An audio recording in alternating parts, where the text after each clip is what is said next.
noches a todos y todas.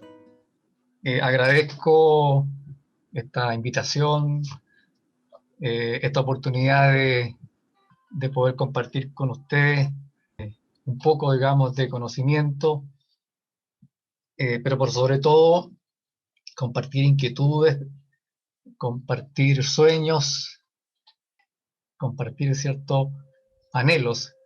El tema de mi presentación es método científico y trabajo interior. El propósito de esta presentación es mostrarles un poquito desde mi experiencia, desde mi conocimiento, cómo la ciencia y el método científico puede ayudarnos para el trabajo interior. La ciencia con toda la vastedad de conocimiento que nos entrega día a día, ¿cierto? Y el método científico como una herramienta para poder tal vez en nuestro trabajo personal aplicar ciertas metodologías, ciertas buenas prácticas para que tal vez ese trabajo a lo mejor podamos sistematizarlo y disponibilizarlo a las nuevas generaciones. Cuando estaba preparando esta presentación, pensaba, bueno, a mí me queda poco, ¿cierto? Ya superé la barrera de los 60 años. Y claro, hay todavía un tiempo por delante para intentar conseguir ciertos objetivos y frutos en el trabajo personal, pero yo creo que el gran propósito tal vez de estas reflexiones es lo que podemos dejar a quienes vienen detrás de nosotros, ¿no? A nuestros hijos, ¿verdad? A nuestras amistades, a los que están tal vez recién iniciando este proceso de autoconocimiento, de trabajo interior, ¿no? Así que un poquito por ahí, digamos, es el propósito de lo que quiero mostrar. Y quiero también aprovechar, ¿cierto?, a propósito del método científico, colocar acá una hipótesis y el texto que ustedes, ¿cierto?, pueden leer ahí. La ciencia como fuente de conocimiento y comprensión de la realidad circundante y de nosotros mismos, como también sus métodos y prácticas, puede ayudarnos notablemente en el trabajo de profundización interior y de expansión de la conciencia. Este proceso sostenido en el tiempo puede ser descubridor, liberador, armonizador y conducirnos a establecer mejores relaciones con todo lo que nos rodea y por supuesto, ¿cierto?, con nosotros mismos. ¿Qué es lo que es el método científico, cierto? Bueno, acá voy a dar, digamos, una pincelada de lo que es el método, porque podríamos tal vez consumir todo el tiempo en explicar los detalles y no tiene mucho sentido hacerlo ahora, ¿no? Pero sí tal vez algunas descripciones genéricas que nos pueden servir, ¿no? Encuentro importante de partir, ¿cierto?, con la primera palabra método, ¿no? Que es lo que significa etimológicamente método, y viene del griego, ¿cierto? Y es una combinación de dos voces, meta, ¿cierto?, más allá, el fin, y odo, camino. Entonces, este método, digamos, un camino, ¿cierto?, que nos conduce hacia algo que queremos responder, ¿cierto?, hacia un resultado, hacia un conocimiento. Y en el ámbito de las ciencias, ¿ya? Por eso se llama método científico, ¿ya? Y este método científico es básicamente una metodología para adquirir nuevos conocimientos, ¿cierto?, para dar respuesta a las interrogantes que nos pudiéramos hacer. La historia de la ciencia está plagada, ¿cierto?, de ejemplos donde este método se ha aplicado, y hoy día, ¿cierto?, todo el avance tecnológico que nosotros podemos disfrutar, este mismo instante en que estamos conectados a distancia, es producto, ¿cierto?, de la aplicación sistemática de este método en distintas ramas de la ciencia, y la ingeniería, ¿cierto?, y la tecnología, etc. Y tiene la característica, este método, de basarse, ¿cierto?, en la observación sistemática, en la medición, en la experimentación, y la formulación, análisis y modificación de hipótesis. Y hay dos o tres pilares que sustentan justamente este método y que le da robustez, ¿cierto?, que le da rigurosidad y que tiene que ver con la refutabilidad tiene que ver con la reproducibilidad y tiene que ver con la repetibilidad de los resultados, de las conclusiones a las cuales yo pueda llegar a través de este proceso, ¿ya? Cuando hablo, ¿cierto? Bueno, de repetibilidad y reproducibilidad, ¿cierto? Es simple de entender, ¿ya? Cualquiera que quiera repetir, ¿cierto?, el experimento, lo puede hacer tantas veces quiera, lo puede repetir, lo pueden reproducir otras personas distintas de las que hicieron el experimento originalmente y llegar al mismo resultado. Y también, ¿cierto?, pueden someterlo a la refutabilidad, ¿ya? Y de pronto, por ejemplo, a lo mejor ver que la hipótesis, ¿cierto?, que lo que se planteó es errónea, es incompleta, digamos, hasta es falsa, ¿ya? Por ejemplo, ustedes recordarán, ¿cierto?, que hasta antes de Galileo había una visión aristotélica de la descripción del mundo físico, y una de las cosas que se decía, ¿cierto?, en esa época es que si yo soltaba, ¿cierto?, dos cuerpos con distinta masa, estos caían con velocidades distintas y llegaban en tiempos distintos, ¿cierto?, al suelo. Esa teoría, ¿cierto?, duró un tiempo y pudo ser puesta, digamos, en veremos, pudo ser refutable, ¿no? Y de hecho, ¿cierto?, Galileo lo hizo y después, él, digamos, demostró de que está errado, ¿eh? Los cuerpos independientes de su masa caen con la misma velocidad, demoran el mismo tiempo y la aceleración, digamos, es la misma, ¿no? Pero yo podría decir, por ejemplo, los marcianos son de ojos azules, por ejemplo, ¿ya? O todos los gatos violetas son machos. Bueno, eso es un poco difícil, ¿cierto?, de contradecir o de demostrar que es falso, ¿eh? Entonces, no pueden ser refutables. A eso se refiere, digamos, ese término, ¿ya? ¿Y cuáles son los pasos de este método científico? Bueno, este dibujito que lo encontré ahí en internet me gustó, así que con el permiso del señor Rivera lo estoy mostrando. Y como ustedes pueden ver, ¿cierto?, parte con la observación. Sigue, ¿cierto?, con esto de hacernos preguntas, ¿ya? Y después de las preguntas viene tal vez la formulación, una afirmación, viene la formulación de la hipótesis, y después viene la experimentación donde yo intento probar esa hipótesis, y llego tal vez a conclusiones, y a lo mejor, ¿cierto?, mis resultados los publico para que lo conozca el resto de la comunidad científica, etc. En el caso nuestro, ¿cierto?, si nosotros después queremos aplicar el método científico, bueno, a lo mejor lo vamos a compartir entre nosotros al principio, ¿cierto? Todo depende, ¿cierto?, del escenario donde esto lo podamos ver. Si vemos con un poquito más de detención estos pasos, el primer paso, como mencioné, observar, ¿ya? Y este paso, ¿cierto?, es el básico, es el fundamental. Observar el fenómeno que nos llama la atención, ¿ya?, de la forma más objetiva, ¿cierto?, y sincera posible, ¿ya?, para reunir datos, registrarlos, ¿cierto?, enriquecer esa observación con la mayor cantidad de datos, ¿cierto?, que yo pueda acumular para que entonces esos datos encima de la mesa yo pueda pasar al siguiente paso, ¿verdad?, que es plantear, formular preguntas, ¿ya?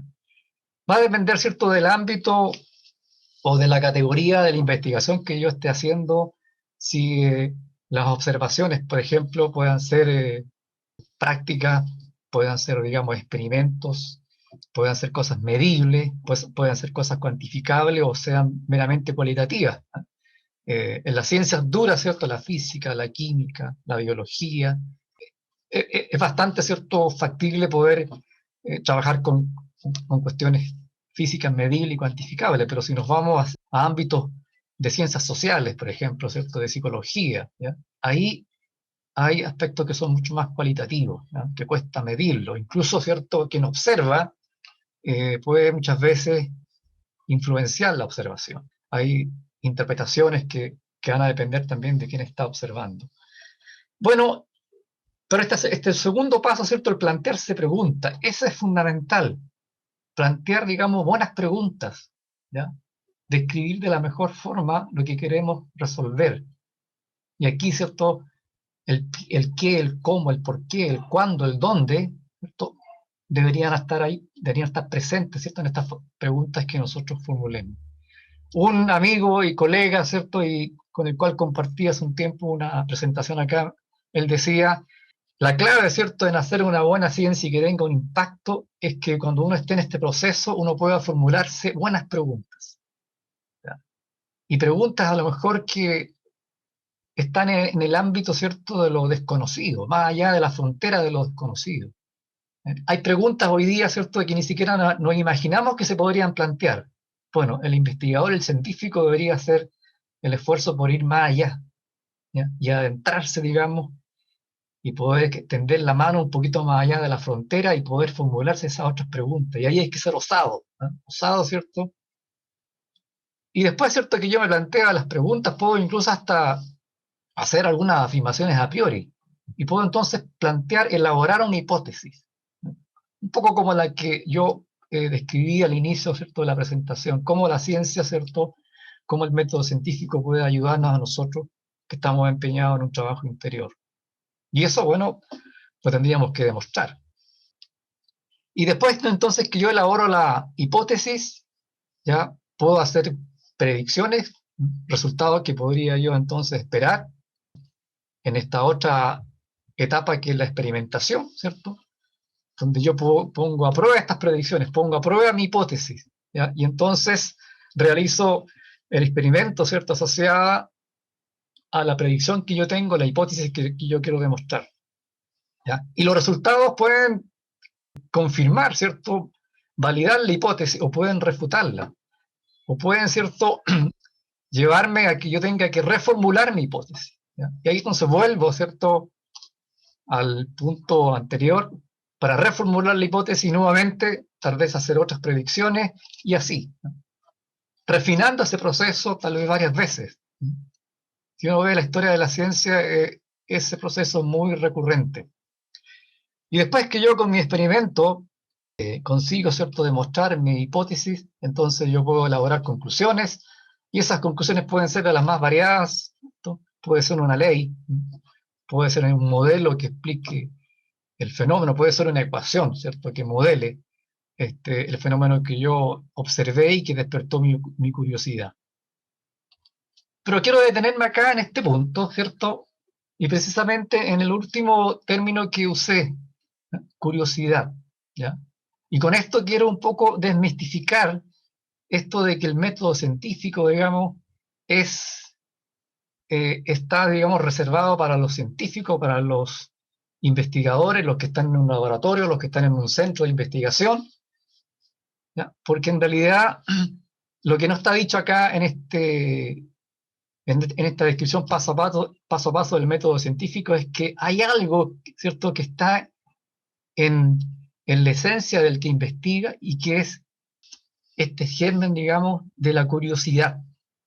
Curiosidad. Querer, la curiosidad, ¿cierto?, es lo que le lleva a observar y hacerse preguntas y querer conocer la causa, lo que produce tal o cual efecto, ¿cierto? Y esa curiosidad eh, no es no está reservada solamente, ¿cierto?, a los científicos, es parte del ser humano, es parte de nosotros, está en cada uno de nosotros en alguna medida.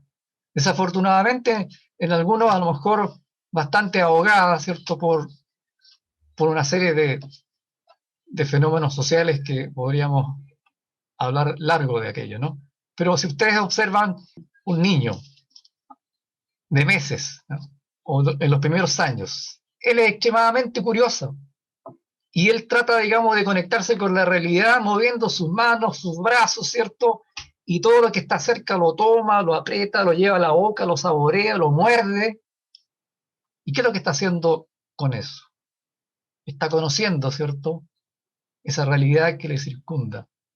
Está experimentando. No tiene todavía, ¿cierto?, en su cerebro información, patrones, no tiene condicionamientos que le responden como nos responden a nosotros casi automáticamente de que estamos, ¿verdad?, dentro de lo conocido, estamos en la zona de confort. Bueno, para él es todo nuevo.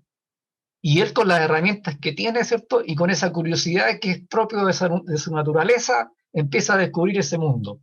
Y después cuando desarrolla el lenguaje empieza a hacer preguntas. ¿Cuántas veces, ¿cierto?, los que somos papás tuvimos que responder a las preguntas de nuestros niños de las más variadas, ¿cierto? Y inverosímiles. ¿Por qué esto? ¿Por qué esto otro? Y eso viene en la naturaleza del ser humano. Esa curiosidad, ¿cierto? Que uno después la distingue con mucha claridad en el investigador, en el científico. Y después, desafortunadamente, cuando entran al colegio, e incluso, ¿cierto? Cuando van a la universidad, el sistema de alguna forma ahoga esa curiosidad.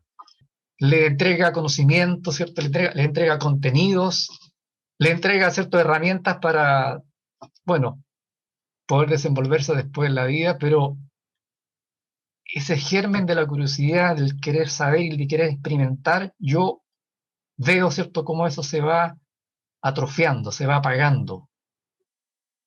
Y están, digamos, en espacios que es un colegio, que es una universidad, cuando justamente ahí debería ser lo contrario. Pese a eso, ¿cierto?, surgen investigadores, surgen científicos y surge gente, digamos, que hace innovación y crea conocimiento. Pero en general, ¿cierto?, el sistema, el modelo educativo que tenemos, que ahora, claro, está cambiando un poco, ¿cierto?, pero lo que hace, ¿cierto?, es justamente atrofiar eso, es el germen de la curiosidad, ¿cierto?, innato que nosotros traemos como seres humanos. Yo escuchaba el otro día la charla de un físico, de un doctor en física, donde él relataba su experiencia en este laboratorio que hay en Ginebra, ¿cierto?, donde hace poco, ¿verdad?, se hizo un experimento increíble para comprobar, ¿cierto?, este bolsón de Higgs, la partícula de Dios, por ahí, ¿cierto?, que salía, digamos, en las noticias, ¿cierto?, que es el lugar donde se hacen los experimentos de vanguardia, ¿eh?, de la física. Y él decía, el ser científico para mí no es una profesión. Ser científico para mí es un modo de vivir, un modo de ser, un modo de sentir. Porque estas herramientas, ¿cierto?, o este método, esta curiosidad, esta tendencia natural, ¿cierto?, que la llevo desde chico, decía, de hacerme preguntas, la vivo en cada momento de mi vida. En mi casa, cuando voy al supermercado, cuando voy de paseo, cuando estoy contemplando la naturaleza, cuando estoy leyendo un libro, en fin. Cuando estoy a veces, ¿cierto?, mirando a las estrellas, no sé. Estoy también ahí con esa mirada, ¿cierto?, de curiosidad, de explicarme lo que está pasando, de ver cuál es la causa del impacto que eso tiene en mí, en todos nosotros, etc. Es un estilo de vida, es una forma de vivir.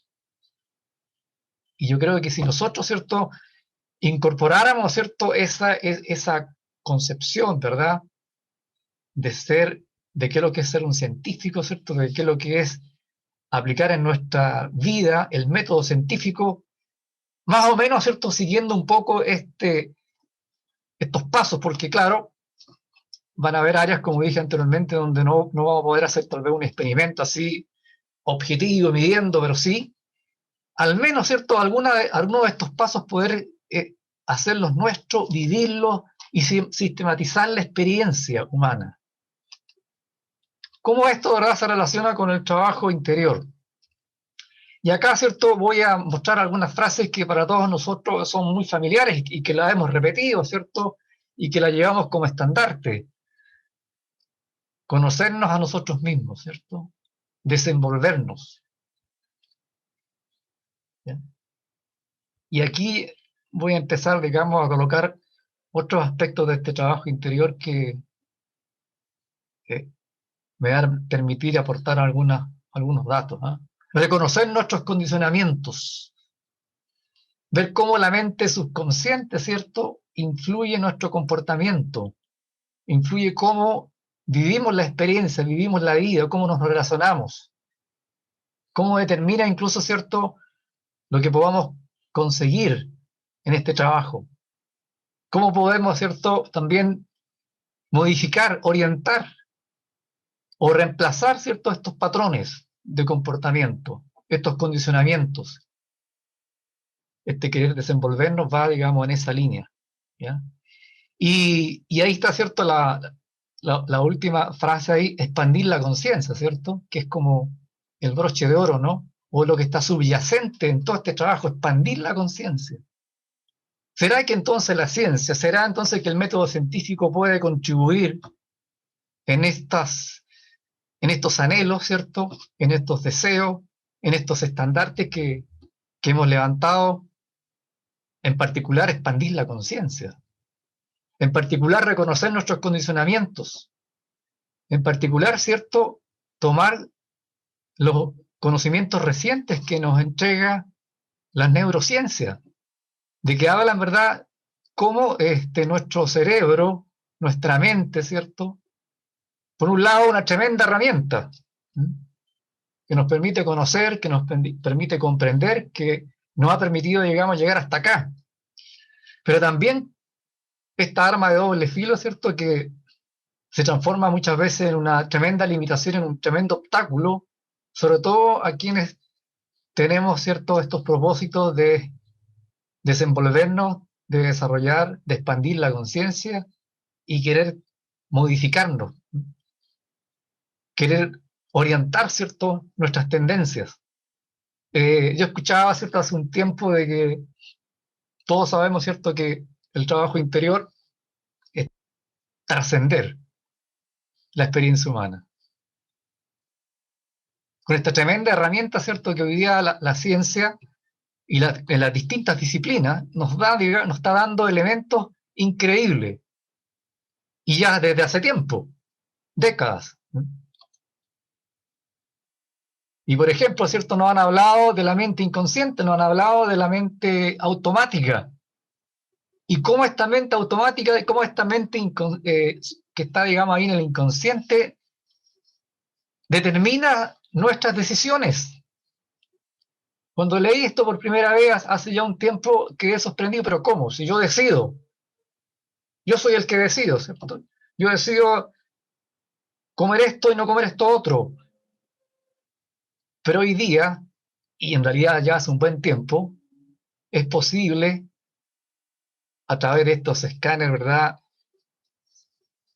de resonancia magnética, con las cuales uno puede ver la actividad neuronal, ve las zonas que se encienden del cerebro, ¿cierto?, que se activan cuando yo tengo tales o cuales pensamientos, sentimientos, ¿cierto?, emociones, y puedo reconocer esos patrones y asociarlos, ¿verdad?, a ideas, a pensamientos incluso. Yo puedo demostrar de que en realidad esa decisión que yo pensaba que era mía, consciente, que era instantánea, el cerebro, ¿cierto?, inconsciente ya decidió algunos segundos antes que yo. Antes que yo, digamos, eligiera entre dos alternativas que me estaban colocando, por ejemplo, ya mi mente inconsciente lo decidió. Ya, como digo, con estos instrumentos, ¿cierto?, que hoy día tiene la ciencia, ya se identificó, digamos, ahí la configuración neuronal, que justamente está asociado, ¿verdad?, a que mi elección sea esta o esto, antes de que yo, digamos, por ejemplo, tome tal o cual objeto, ¿ah? Antes de que yo decida conscientemente, el cerebro ya lo hizo algunos segundos antes. Hay procesamientos inconscientes que producen antes de que yo tome una decisión, procesos inconscientes. Y en ese inconsciente, ¿cierto?, que tenemos, ¿verdad?, por ahí en algunas zonas de nuestro cerebro, con toda esa memoria que no solamente la que nosotros hemos acumulado en nuestra experiencia terrenal, digamos, desde que nací hace unos cuantos años atrás, sino que incluso, ¿verdad?, esa memoria ancestral. Y por ahí un científico decía, incluso con la memoria del universo, ¿cierto?, que en su proceso evolutivo, de alguna forma también está, digamos, acá, ¿cierto?, en nuestro cerebro, y está condicionando y está determinando aquello que nosotros elegimos conscientemente, ¿cierto? Siendo así, ¿verdad?, uno podría decir, ¿existe el libre albedrío? Es una buena pregunta, ¿cierto? Si queremos empezar a transitar el camino del científico, del explorador, del investigador, deberíamos poder preguntas como esta darle un poco vuelta y a lo mejor formular otras, ¿ya? Generalmente cuando hablamos de libre albedrío, ¿cierto?, entendemos por aquello la posibilidad de tomar decisiones sin que influyan agentes externos, ¿cierto? No, yo tomo mis decisiones, ¿cierto? Pero si vemos este concepto de libre albedrío, digamos, de una forma más profunda, ¿ya? Y, por ejemplo, pensamos en que esa libertad es para cambiar la historia de nosotros mismos, del mundo, de manera independiente de la historia de nuestro cerebro y de la evolución del universo. Bueno, los resultados, ¿cierto? Y la información que hoy día tenemos dice que es difícil, porque estamos determinados por todo esto. Hay procesamientos inconscientes que se producen antes de que yo tome decisiones. Y también probablemente muchos de ustedes, ¿cierto?, deben saber de que la parte consciente ocupa apenas, ¿verdad?, un porcentaje muy menor dentro de la actividad cerebral. Que el peso del inconsciente, ¿cierto?, lo que determina todas nuestras reacciones, todos los patrones de comportamiento, todas nuestras expectativas, nuestros gustos, etcétera, cargado de la experiencia propia de esta vida, ¿cierto?, y ancestral y del universo, tiene un peso, tiene una fuerza tremenda, al lado, digamos, de nuestra experiencia consciente, que es un porcentaje muy mínimo. Alguien decía, mire, la parte consciente, ¿cierto? Si usted coloca un dedo al frente y ve ese dedo, pero considera todo el círculo que le está rodeando, apenas ese ángulo, ¿verdad?, que es el que circunscribe ese dedito que lo tengo yo al frente, esa apenas es casi como la parte consciente dentro de toda esta otra actividad inconsciente. Entonces, cuando yo leo esto, ¿cierto?, y recojo datos, entonces por ahí entiendo que pucha que cuesta cambiar hábitos. Yo le preguntaba alguna vez a alguien que había dedicado su vida, digamos, al trabajo interior, y me decía, en realidad, las cosas que uno puede cambiar en su día son contadas con los dedos de una mano y le sobran hartos dedos. Bueno, la explicación está ahí, pues, ¿no? La fuerza que tiene nuestro inconsciente, ¿cierto?, es tremenda. Pero no todo está perdido, ¿no? Esto no es para que salir desanimado, ¿no? Algo podemos hacer, por supuesto. Porque en la medida en que nosotros sabemos esta dificultad y queremos efectivamente producir cambio, entonces tenemos que no hacer esfuerzos, sino sobreesfuerzo, como decía, ¿cierto?, nuestro amigo Jeff. Él decía, no, para avanzar en el trabajo interior, los esfuerzos no bastan, hay que hacer sobreesfuerzos. No basta con pequeños entusiasmos, con comprensiones intelectuales, ¿cierto?, racionales, para producir cambios, para orientar al menos nuestros comportamientos, nuestros patrones, sino hay que insistir, hay que usar la repetición, repetir una y otra vez. Incorporar un nuevo hábito tiene que repetirlo por lo menos 23 veces, creo, 21 a 23 veces, el número está por ahí.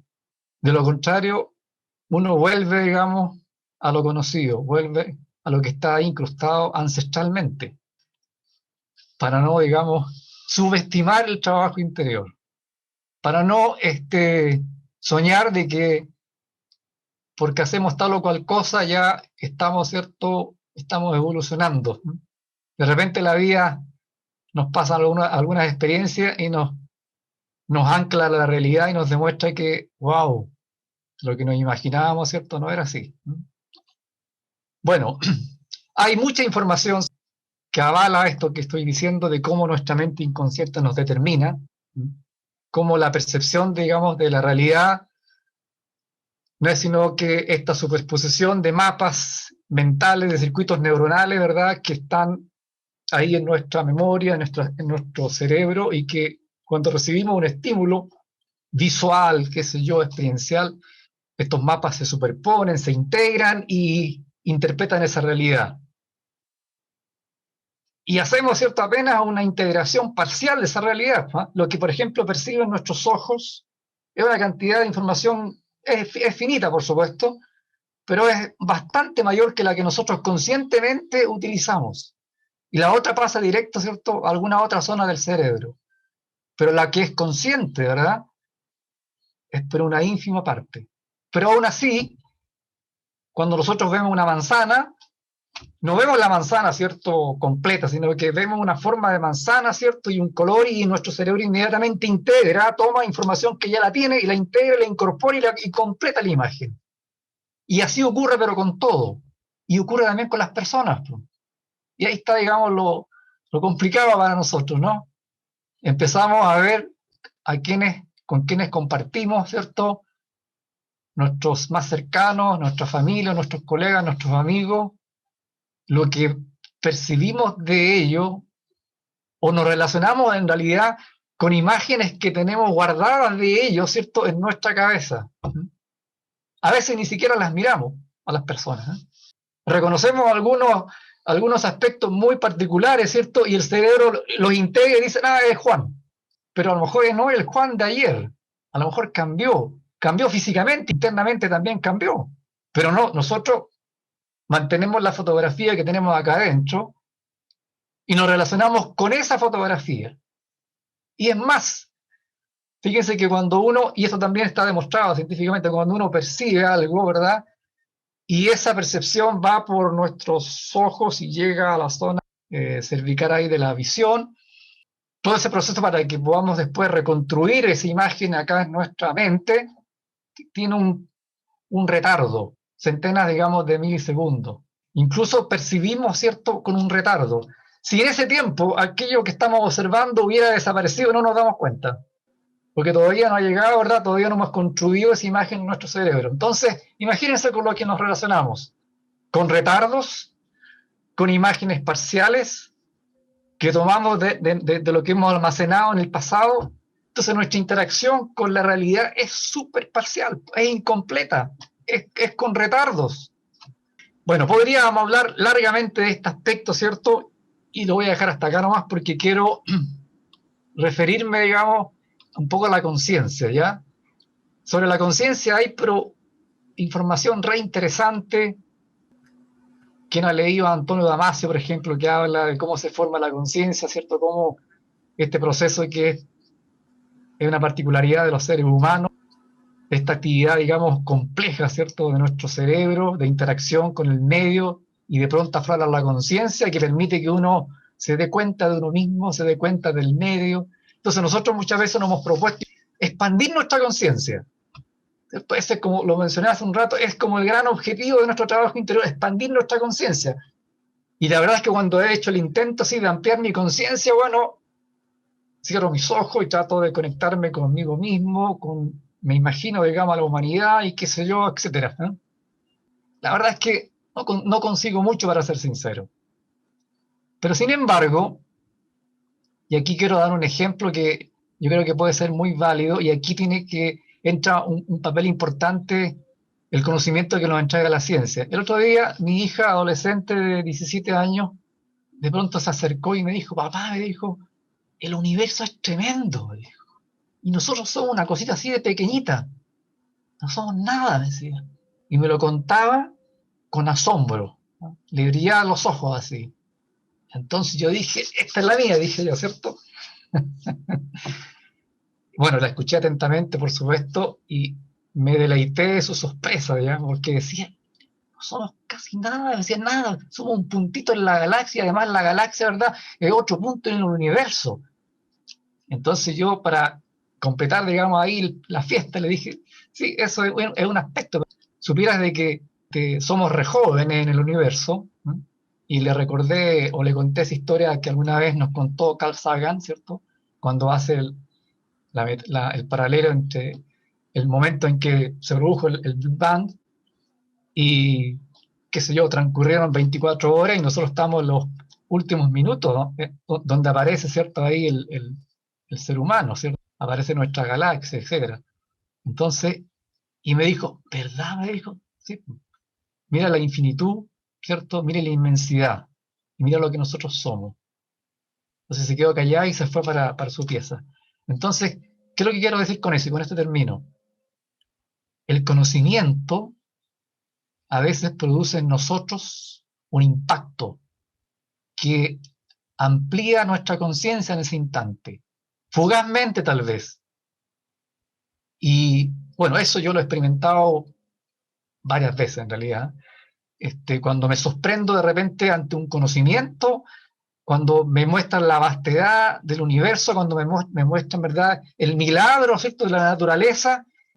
Pero lo que quiero decir básicamente es que el conocimiento, ¿cierto?, a veces nos sorprende, a veces nos toca, nos impacta, nos emociona, y produce, digamos, algo acá en nuestra, no solamente en nuestra comprensión, sino que nos envuelve totalmente y produce algo, digamos, donde muchas veces esas intenciones de sentirnos unidos a todo, conectados con todo, se produce en ese momento naturalmente. Entonces yo digo ahí el potencial tremendo que tiene el conocimiento, la ciencia, la información que puede ser transmitida, digamos, de buena manera a los estudiantes, a la gente joven, para que naturalmente ellos, ¿verdad? Eso que nosotros anhelamos de expandir la conciencia, ¿cierto? Se vaya produciendo en su proceso formativo. Ese doctor en física, ¿cierto? Que yo comentaba hace un rato, él comentaba también, decía, mira, cuando te comprendí, digamos, este fenómeno, esta ecuación, me emocioné, decía, me emocioné. Mis mayores lágrimas, decía, han sido cuando he descubierto algo nuevo, ¿eh? Cuando he logrado interpretar, ¿cierto?, algún fenómeno, porque efectivamente eso ocurre. Si sabemos, ¿cierto?, que por ahí recibimos un impacto en nuestra conciencia, ¿cierto?, entonces provoquémonos, estimulémonos, empoderémonos con eso que decía hace un rato de la curiosidad del científico y vivamos esta experiencia con esa curiosidad, tratando de incorporar esa cosa sistemática del científico, del explorador, digamos, en nuestra vida.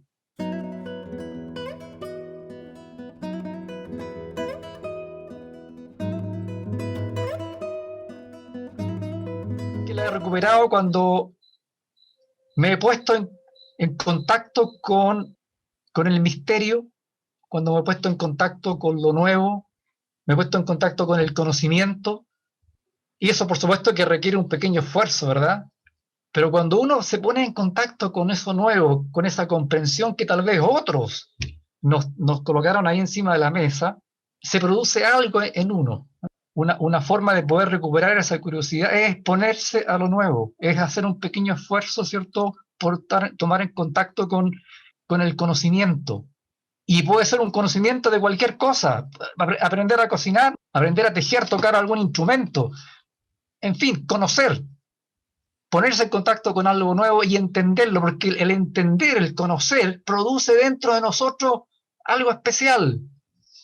Pero hay que hacer un esfuerzo de ponerse en contacto con eso nuevo, con la comprensión, con ir más allá de lo conocido.